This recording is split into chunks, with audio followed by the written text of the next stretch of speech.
Hey guys, Matt here again, just sitting in my nice warm garage, chilling out, trying to avoid the coronavirus. Thought I'd make a quick video and show you something that I finally got sorted and set up today, and just wanted to, say a few things about what I've seen on YouTube about using these things here. Okay. Now, I finally got this all plumbed up. Basically what I'm doing is I'm running it through two regs. The little one down here, down the bottom, just feeds into the top. This is just a water filter that I got off eBay for, I think it was $55, something like that. Really cheap. But yeah, basically I just set up with a couple of down tubes inside it, so you turn them around backwards. So if you're running water through it, you run it from this side in, but you want to feed it through this way. Basically the air comes in this way straight down through the down tubes that I've got. I just put a little cap on the bottom of screwed holes in, so the air comes down, feeds through the bottom, is forced back up through here, goes into the second chamber, back down again, back up through here, and then out, and then down here, runs into another receiver dryer, whatever you want to call the bloody things, and yeah, basically runs out and up through the airline and out through me spray gun. The thing I've seen some people do similar things with them, and I was a bit worried about how much pressure you could run through them. I've heard people say that they'll blow up in your face and they'll shatter plastic all over the joint and whatnot, which is sort of why I opted for putting a little receiver dryer before it, so I can monitor the pressure that actually goes into them. Now, they say on the when I buy these things, like they come from China, so don't get me wrong, they are cheap things. They say that they can hit max water pressure 90 psi. Okay, so I don't know what that is. I run my spray guns at like 2 bar, so I think it's about 29, 30 psi or something like that. I don't very rarely go much over 35 psi. But what I do have, because of my occupation, I do plumbing on swimming pools and pool maintenance business and whatnot. I have a unit that I can hook up to look for leaks, and what I do is it's a hydraulic unit that pumps up and pushes pressure through pipes and allows me to find leaks in pipe work and whatnot. And I thought, I don't really want to be in the garage and have one of these things explode on me and take the side of my head off or anything like that. So what I did was I hooked up my my pressure tester to exactly the same setup as what I have here, like obviously without the desiccant beads inside it and whatnot. And unfortunately, I've thrown it away. I wish I would have kept it before I made this video, but it really filled me with confidence in using a setup like this to try and get dry air through to my guns. My compressor is not in my garage. It's about 100 meters away. The airline actually comes through the back of the garage wall here. When I redid my backyard, I put it in a garden shed down the bottom, and I trenched the yard out and ran PVC conduit with the airline inside it to run it up here. So, I can't even hear the compressor when it's running inside the garage. But when I use spray guns on it, it's not too bad. But if I'm using like a random orbit sander or something like that, and I'm rubbing sanding panels down, the compressor does work hard. It's a 15 CFM compressor, like a twin cylinder electric thing that's located in the garden shed down the back. And when it does run hard, it makes a lot of water, or puts out a lot of water, which I was having dramas with, even with a running a decent separator. I was still getting problems, and I run water separators on the bottom of my guns as well, and I was always seeing, it wasn't too bad, but I was always seeing little bits of like vapor and water droplets in the bottom of these cheap little water separators that I have on the bottom here. So, as I said, I saw these things, people doing this on eBay. But getting back to what I was saying about the pressure tester, 90 psi they say that you can run in these as a maximum.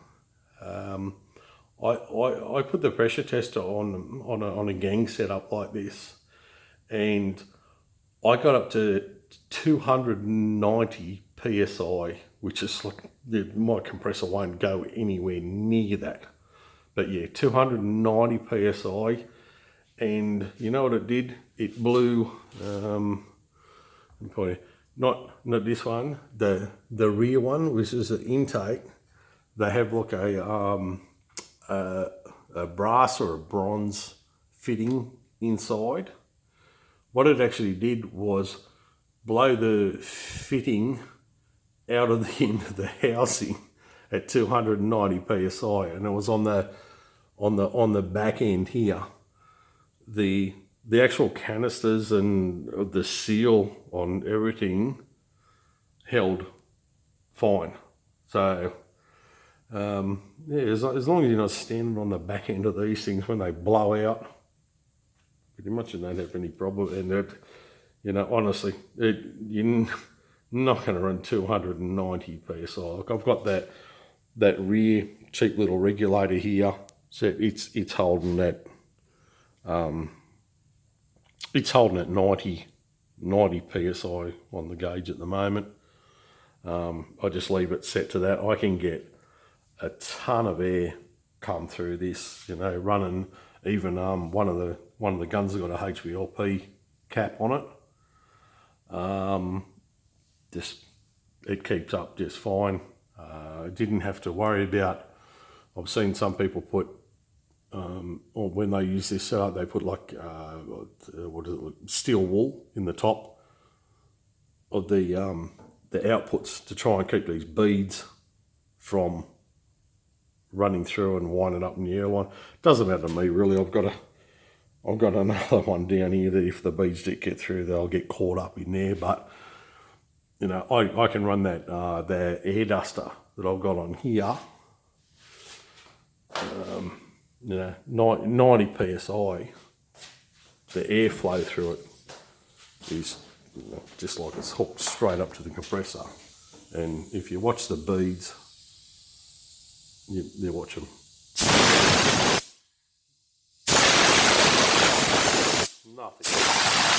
Nothing moves.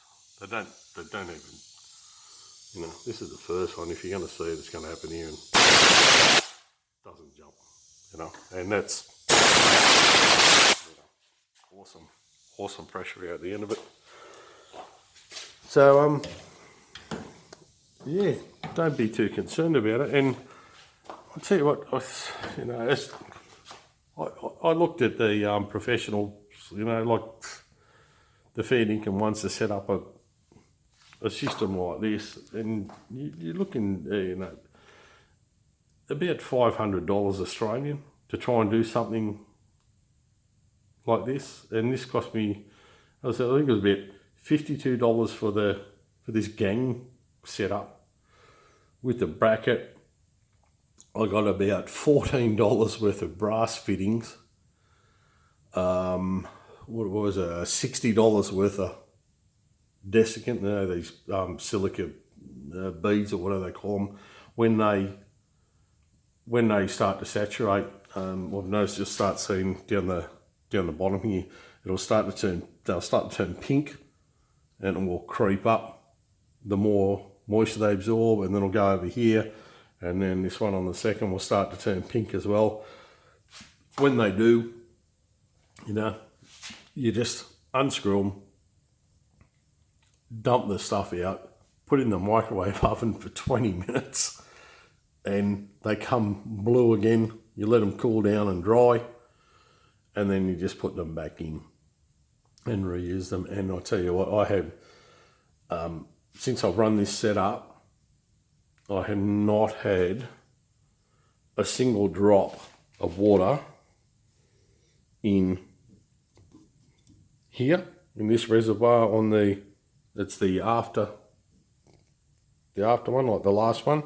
I still get, you know, water in here, which is the first stage of the compressed air, which I expect to do because it's coming through. But yeah, not a drop in here, and no more in the bottom of these little traps here. You know, not a single thing. It's, you know, it's helped me. It's helped me spraying immensely, having nice, clean, dry air coming through.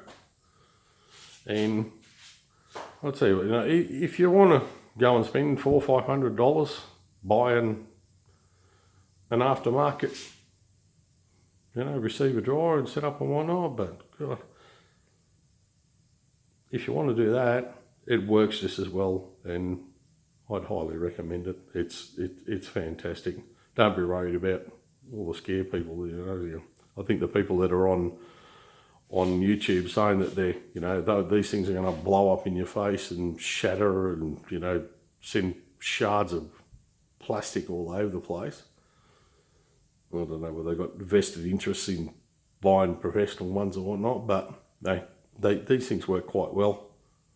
And yeah, for a price, for, you know, for a backyard person like me who just wants, you know, I'm trying my hardest to get decent quality spray jobs. You know, I don't own a booth, as you can see here. You know, I spray pretty much everything in me garage. You know, I try and keep it as clean as I can. I've got it set up so it's not a problem. There's pretty much nothing on the floor. When I take the chairs and the table there, I just sort of hose everything down and whatnot. I can hose down the walls and, you know, spray off the dust and whatnot. You still do your full on, you know, your tack rags and your whatnot before you go and spray. But yeah, anyway, all right guys, just my opinion, and thank you very much for watching.